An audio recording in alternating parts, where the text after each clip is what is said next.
আমি 5 ওয়াক্ত নামাজ পড়ি কিন্তু সিগারেট খাওয়া ছাড়তে পারছি না, উপায় কি? হাসবেন না, এটা আসলে কমন প্রশ্ন, কিন্তু অনেকেই এরকম রোগে ভুগছেন। সিগারেট আপনাকে ছাড়তে হলে ভাই একদিনে ছাড়তে হবে, একদিনে। আজকে খান, শান্তি মতো খান, খেয়ে কালকে বলবেন কালকে থেকে খাবো, আজকে বলবেন যে কালকে থেকে খাবো। আপনি যদি প্ল্যান করেন যে আমি 1 মাস পর সিগারেট খাবো না, আপনি ছাড়তে পারবেন না। আপনি 1 বছর পর ছাড়তে পারবেন না। আমার কথা বিশ্বাস হচ্ছে না? যারা সিগারেট খাওয়া ছেড়েছে একদিনে ছেড়েছে, কাল থেকে খাবো না, খাবো, শেষ। এর বিকল্প কিছু খান, মুখে এমন কিছু রাখেন যেটা আপনাকে ওই নেশাটা দূর করাবে।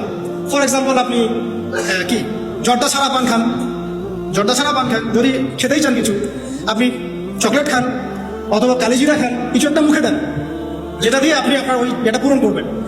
আর একটা বিষয় মাথায় রাখবেন, নামাজের হিসাব সবার আগে দিতে হবে। যদি সিগারেট খাওয়ার মতো সামান্য ইস্যুতে আমার নামাজ নষ্ট হয়ে যায়, তাহলে তো আমার চেয়ে বোকা আর কেউ নাই পৃথিবীতে। অতএব